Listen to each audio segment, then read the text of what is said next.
ہمارے ہاں المیہ یہ ہے کہ جب بھی ہم کوئی ویڈیو سوشل میڈیا پہ دیکھتے ہیں تو بغیر تصدیق کیے ہم اس کو شیئر بھی کرتے ہیں اور بڑے شوق سے اس کو دیکھتے بھی ہیں۔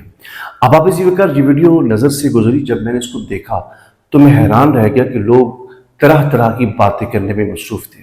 یہ ویڈیو ایک عرب ملک کی ہے جہاں پہ دیکھا جا سکتا ہے کہ ایک شخص ہے جو حجام کی دکان کے اوپر بیٹھا ہے بال کٹنگ کروانے کے لیے۔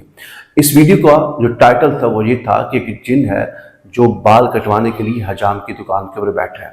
تو لوگ دھڑ دھڑ اس کو شیئر بھی کر رہے تھے، اس کو دیکھ بھی رہے تھے، بغیر کسی تصدیق یہ کہ کیا واقعی جن بھی کسی حجام کی دکان پہ جا کے بال کی کٹنگ کراتا ہے۔ حالانکہ اللہ رب العزت نے ہمیں عقل و فہم کی دولت سے نوازا ہے، ہمیں جاننا چاہیے تھا کہ حقیقت کیا ہے، کہ کیا واقعی کوئی جن کسی حجام کے پاس جا کے کٹنگ کرا رہا ہے یا کوئی انسان ہے۔ حقیقت یہ ہے احباب ذی وقار کہ یہ ایک شخص کسی عرب ملک کی ویڈیو ہے، وہاں کسی حجام کی دکان کے اوپر بیٹھ کے بال کٹنگ کروانے سے پہلے یہ انتظار میں تھا کہ جو دوسرا شخص ہے وہ بال کٹنگ کروا لے، اس کے بعد میں پھر بال کٹنگ کروا لوں گا۔ اس شخص کے پاس ایک ماسک تھا جو اس نے اپنے چہرے کے اوپر لگایا، اس کے بعد ویڈیو بنائی تو سوشل میڈیا کے اوپر اپلوڈ کر دی۔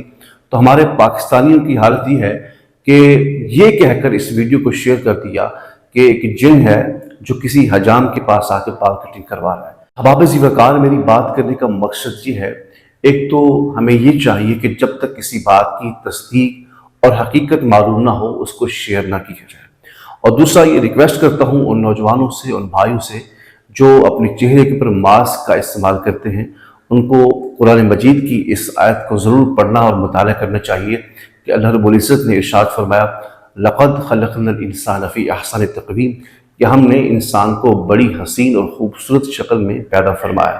جب اللہ رب العزت نے حضرت انسان کو اتنا حسین پیدا فرمایا ہے تو ہمیں حسین و جمیل چہرے کو بگاڑنے کی ضرورت نہیں ہے۔ یہ کبیرہ گناہ ہے۔ اگر کوئی شخص اس طرح ماسک کا استعمال کرتا ہے تو اللہ کریم کی یہ ناراضگی کا سبب بنتا ہے۔ اس لیے میں گزارش کروں گا کہ آئندہ سے کوئی شخص اس طرح اپنے چہرے کے اوپر ماسک کا استعمال نہ کرے۔ اللہ کریم ہم سب کو ہدایت اور سمجھ کی توفیق عطا فرمائے، آمین۔